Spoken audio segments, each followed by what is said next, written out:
few days ago, I was at lunch with a friend of mine.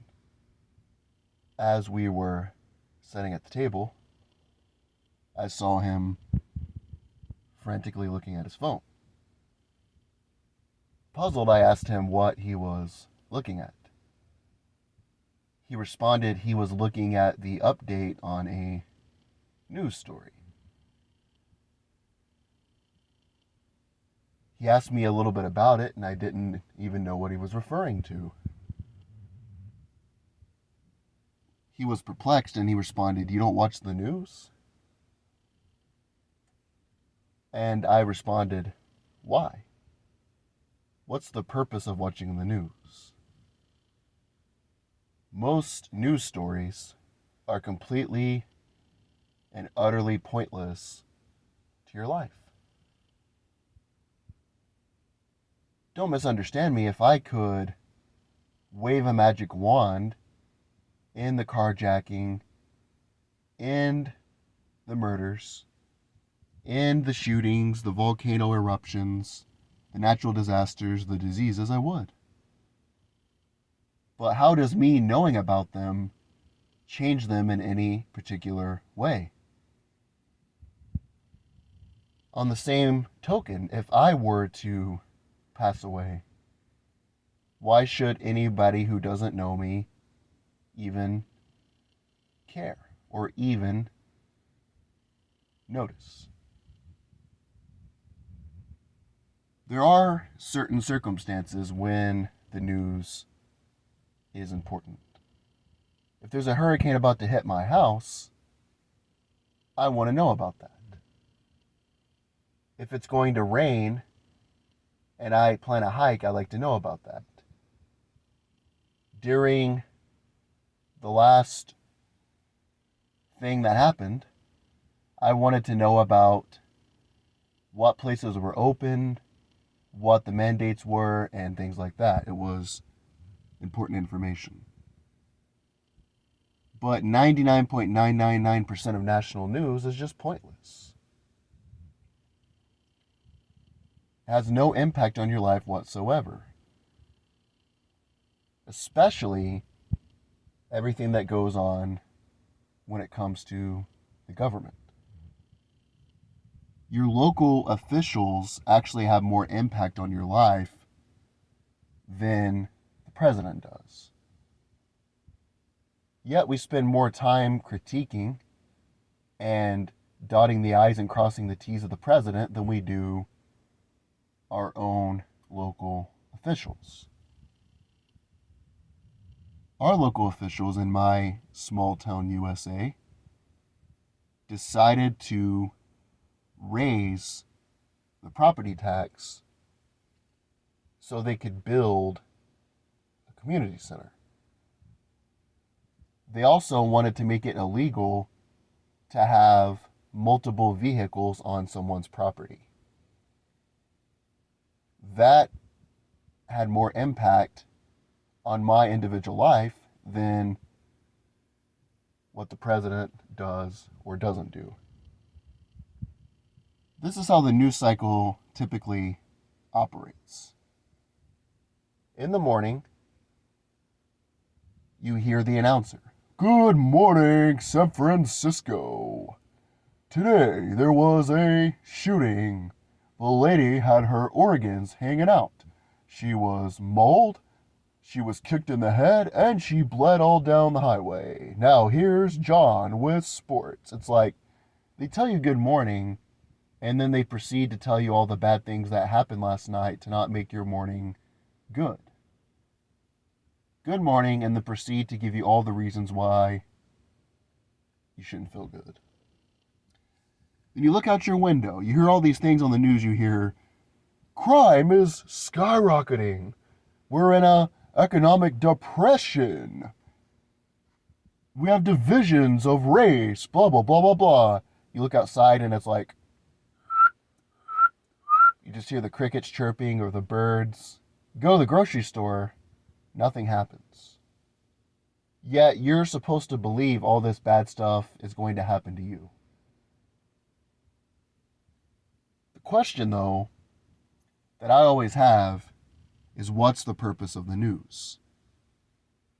The purpose of me or you, a regular citizen, watching the news. The news is a business. A business needs to make profits. The way it makes profits is by creating clickbait headlines to get you to look at them.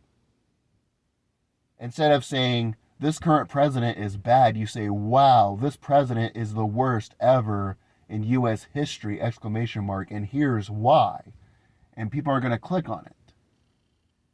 That's how you get people to click on your articles. And then the people that make the ads, they get advertising revenue from your clicks. And when companies see, oh, you're getting more traffic, they want to give you advertising money, and that's how you give money to your shareholders, and that's how the corporation operates. Much like McDonald's sells hamburgers and food, the news sells fear. A few interesting things about the news. The word news is actually the plural form of the word new. It developed in the 14th century as a special use. But what happens when something isn't new? Think about your entire life. Now, make that more micro. Think about your entire week. Do you know what you had for breakfast last week? Do you remember on this day last year anything that happened? In some rare cases, you might, if a traumatic event happened. But a regular day doesn't have much going on. They have to artificially create this cycle. Even if nothing new happened, they have to speculate, they have to bring up all kinds of things, even if nothing new transpired. If you really want to know about something on a deep level, a 20-second news segment isn't going to educate you, and you're going to forget about it, at least consciously. If you really want to know, for instance, about Russia and Ukraine, you're better off to read books about the history of the Soviet Union, how Ukraine used to be part of the Soviet Union, look at the oil pipelines, and really read the topic deeply. But instead, we're supposed to look at every little update, which to me is frivolous and pointless.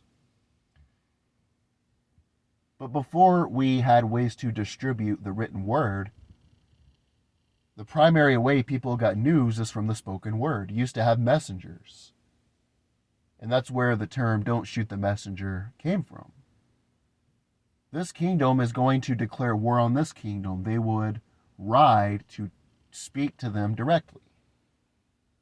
How you found out about what was going on in the neighborhood was by your neighbors, the spoken word. It wasn't until the 1440s when Johannes Gutenberg invented the printing press that mass distribution of the written word became easier. Before that time, you had scribes who were copying, which took hours and hours and hours, and made mass distribution and production nearly impossible. Eventually, due to the printing press, they were able to print 4,000 pages per day. And that's when Europe became more educated. They started reading books. People started reading the Bible. And the written word and gathering information became easier. Of course, then you had the radio. People got their news from the radio in the 1920s, which was over 400 years later. And now television and the internet are the main mediums people use. The first archaeological evidence of a newspaper actually comes from ancient Rome. It was called the Daily Doings. It was a newspaper that was created by the government. They would have daily chronicles of events, deaths, births, and daily gossip. It wasn't until 1609 in Germany when Johann Carlos created brief news bulletins. And that was the first written word that really resembled the newspaper we have today. It wasn't until 1690 in America until the first newspaper was created. It was established by a man named Benjamin Harris. It was called Public Occurrences, both foreign and domestic. Since we were under, and I say we as American citizens and compatriots, were under the British Crown, they had restrictions on what you could publish. It wasn't really until the Jefferson administration when you were able to publish freely. Although we had the First Amendment, John Adams signed a bill, Alien and Sedition Acts, which made it illegal to speak out against the president, his regime, and any cause he found unworthy.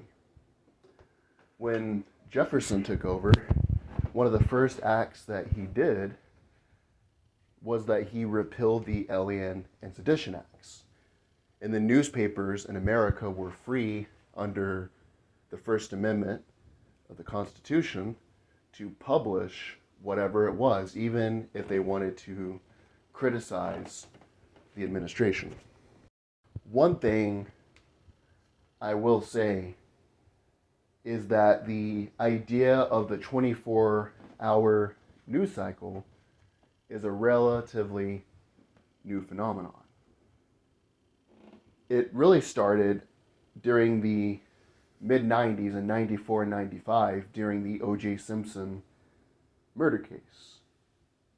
You used to have a day-to-day pace of the news cycle in newspapers, radio programs, and you would only have news for one segment. Not segment, rather, but like 6 o'clock news, 6 to 7, 6 to 8, and that's all the news you would get for the whole day. You wouldn't get breaking news updates every time somebody lifted their pinky finger or every time somebody moved to the left or the right. It was a big contrast. But now that new things don't happen every day, they have to artificially create things, use scare tactics or other mechanisms to get you to pay attention. And I will say this. I was curious to see if the news was always this bad. I looked into some of the older news segments like Ted Koppel, like Walter Cronkite and others. It was more news-based. Basically, with Walter Cronkite, you would have a guy up there who would give you a report. If you have a police report, it's the who, what, when, where, and why. It's the facts. And then they would have an expert on there, a foreign affairs expert, a Washington correspondent, or somebody who was well read on the issue to give their opinion. The news anchor wouldn't give their opinions. They would just give you the facts. And that's what you call a reporter. But now, on both sides of the aisle, on the left and the right, Fox and CNN are pretty much the same. They're just in the bag for one party. You have commentators, people that comment, but they say they're reporters, but they don't really report the news. They always offer their spin or their opinion, which is okay, but just admit that you're a commentator. Don't try to say you're a reporter and then comment. Also, it used to be easy to tell the difference between the opinion page and the regular page. But now if you pick up a newspaper, you can't really tell the difference between fact and opinion. The line sort of becomes blurred. But now with the internet and the algorithms, news is more accessible than ever. people get addicted to it. It's like sugar. People get addicted to that news and then they become angry and enraged. Your body gets addicted to cycles. It's called circadian rhythm. If you wake up at 7 a.m. for work 5 days a week, you're going to wake up at 7 a.m. most likely on Saturday. It's your body's natural internal clock. Even nature has different circadian cycles. If you're used to getting enraged or worrying, some of my relatives, they were worriers. They would worry about their kids, they would worry about their grandkids. And once we got off on our own, they then became worried because of the news. It's like a chemical in your brain that makes you addicted, and it produces chemicals that make your brain worried. But that's about all I got. My main question to everybody is, what's the purpose of watching the news? Is it to inform you? If you want to become informed on a deeper level, you've got to study the topic in a more deep and scholarly way. Is it to entertain? What is the primary purpose for a regular person like you and me to watch the news?